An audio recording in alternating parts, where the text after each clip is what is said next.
Salut à tous, amis parisiens, supporters du PSG, j'espère que vous avez la forme. Moi pour ma part, je vais très très bien. Aujourd'hui, on se retrouve pour le débrief du match Paris Saint-Germain-Real Sociedad. C'était une rencontre qui comptait pour les huitièmes de finale aller de la Ligue des Champions. Victoire des hommes de Luis Enrique, 2-0 au Parc des Princes. Kylian Mbappé avait ouvert le score à la 58e minute de jeu et à la 70e, Bradley Barcola fait le break et avec ce résultat, le club de la capitale a un pied en quart de finale de Ligue des Champions. Tu connais la chanson, on va pas s'enflammer, hein, il reste encore le match retour. Mais en tout cas, on est dans une bonne position pour se qualifier pour les quarts de finale de C1. Bon, on va parler de ce qui s'est passé durant ce match face à cette équipe de la Real Sociedad.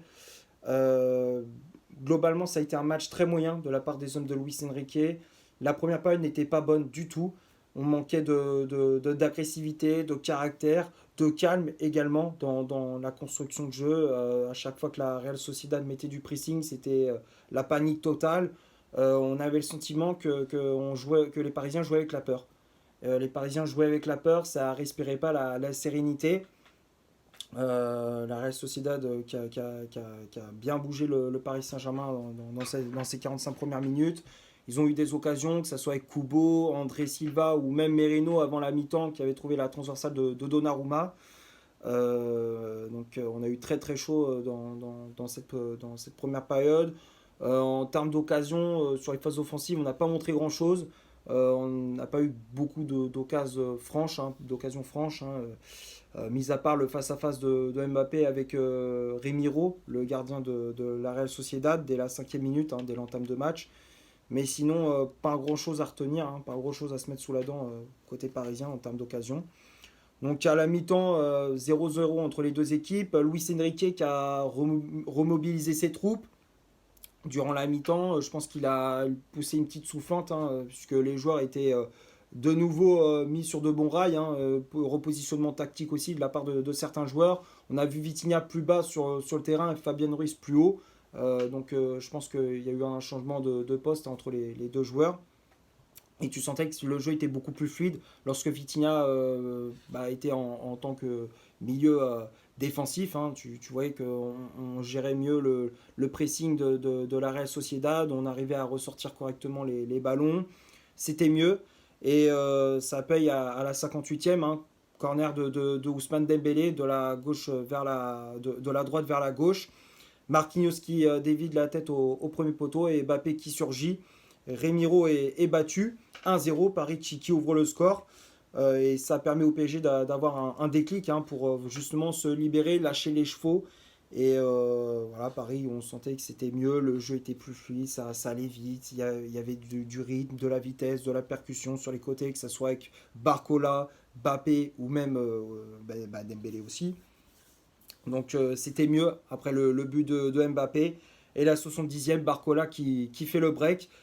Tout part du camp parisien avec Dembélé qui remonte le terrain, trouve Fabien Ruiz au milieu de terrain et l'Espagnol qui lance dans la profondeur Bradley Barcola qui avait un 1 contre 1 à gérer face à Amari Traoré.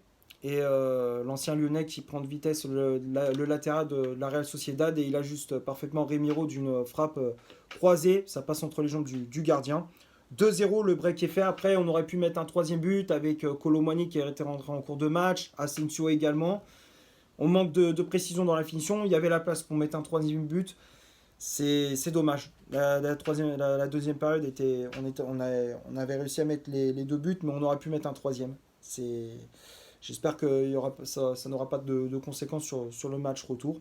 2-0, mais voilà, cette victoire me laisse un petit goût amer malgré tout. Je m'attendais à mieux de la part des Parisiens.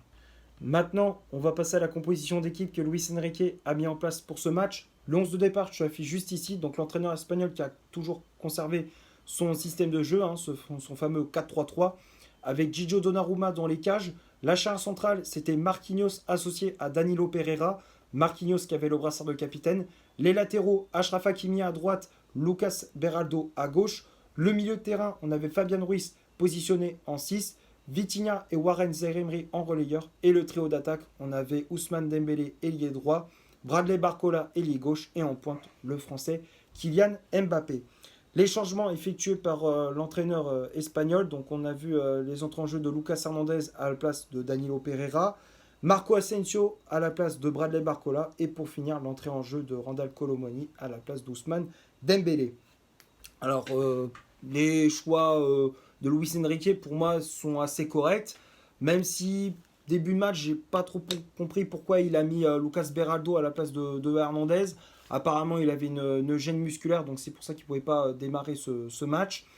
Mais voilà, encore une fois, Beraldo à gauche, c'est pas trop, c'est pas trop ça, hein, c'est pas terrible. Vous voyez la différence lorsque Hernandez est rentré en cours de match. Après, le milieu de terrain, je comprenais pas trop pourquoi il n'a pas mis Manuel Ugarte en 6. Il a préféré mettre Fabian Ruiz. Bon, c'est vrai que Ruiz, il n'a pas fait un mauvais match. Mais moi, je trouve pour apporter un peu plus d'agressivité, c'est vrai que Ugarte, il aurait fait du bien, je pense, dans ce match pour apporter un peu plus de grinta, d'agressivité, pour justement gratter beaucoup de ballons et justement se projeter vers l'avant. Mais voilà, bon, Luis Enrique a préféré mettre Ruiz. Voilà. Mais après, bah, le reste, c'est du classique, hein. Dembélé, Mbappé, Barcola, c'est du classique. Et puis voilà, ça marche très très bien aussi. On va passer maintenant du côté des statistiques de cette rencontre. On va commencer par le Paris Saint-Germain.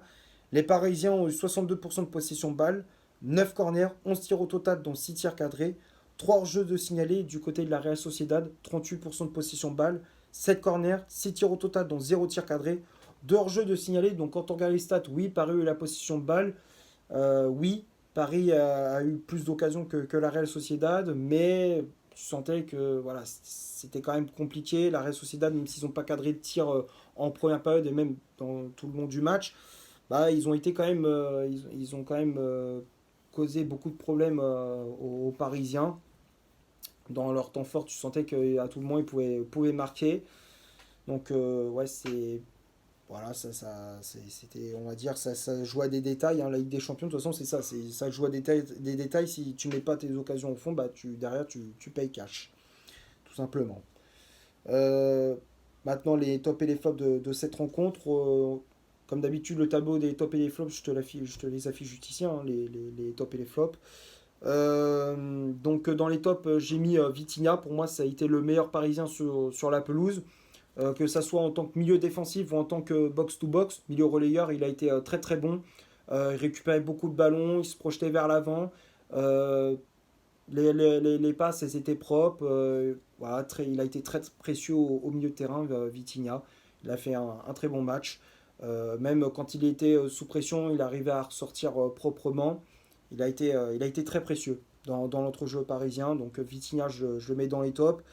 Euh, Après, en défense, j'ai mis Marquinhos et Danilo Pereira dans les tops. J'ai trouvé que les deux ont été très solides. Marquinhos qui a été passeur d'ici sur le but d'Mbappé, il a gagné beaucoup de duels, même si en première période c'était compliqué, mais il s'est remis sur de bons rails, tout comme Danilo. Les deux, ils ont été très solides derrière, ils ont été très très bons. Donc c'est pour ça que je les ai mis dans les tops. J'ai mis Barcola dans les tops, tout comme Dembélé et Mbappé, hein. Les trois attaquants, je les mets dans les tops, hein. Dembélé, même si en première période c'était pas trop ça, en deuxième période c'était beaucoup mieux, il était beaucoup plus tranchant, techniquement c'était plus propre. Les coups de pied arrêtés, ils étaient mieux frappés. Pareil, Dembélé qui s'est remis sur de bons rails en deuxième période. Barcola qui a été très très bon, très percutant, qui a mis de la vitesse et qui a été buteur également, qui a inscrit son premier but en Ligue des Champions. Très content pour lui qui actuellement sur une bonne dynamique. Et Mbappé, bah, je le mets également dans les tops, encore une fois, qui a été très très bon. Dès que c'est lui qui a sonné la révolte côté parisien, dès qu'il a marqué, bah, ça a été un déclic pour le PSG. Et du côté des flops, j'ai mis Beraldo dans les flops, tout comme Achraf Hakimi. Nos latéraux, ils n'ont pas été exceptionnels. Défensivement, j'ai trouvé qu'on a pris un énorme bouillon, surtout du côté de Lucas Beraldo. Il manquait d'agressivité face à Kubo. Souvent, il était pris de vitesse, il manquait d'agressivité. Sur les phases offensives, il proposait pas grand-chose. Il se contentait de défendre. Pas un bon match de Berardo. Hakimi, pareil, il n'a pas fait un bon match. Manque d'agressivité, manque de vitesse sur les côtés. Enfin, ouais, il était un peu en dessous par rapport à d'habitude, Achraf Hakimi. Un peu déçu de sa prestation. Voilà, je vois pas d'autres flops. Si, Colomani, bah, qui est rentré en jeu, et puis Asensio également. Je trouve qu'ils ont fait une entrée en jeu assez discrète. Colomani qui aurait pu marquer en fin de match, mais voilà, il manque de précision dans la finition. C'est Colomani, quoi, tout simplement. Ouais, je pense avoir fait le tour pour ce match, hein. J'espère que le débrief vous aura plu. Si c'est le cas, vous laissez un énorme like. Tu t'abonnes, tu n'hésites pas à me dire dans les commentaires ce que tu as pensé du match et de mon débrief. Partage la vidéo sur les réseaux sociaux, comme d'habitude, hein, tu connais la chanson. N'hésite pas à faire un tour sur mon compte Instagram. Comme d'habitude, je suis affiché juste ici. Et d'ici là, portez-vous bien. On se retrouve pour un prochain débrief. Ciao!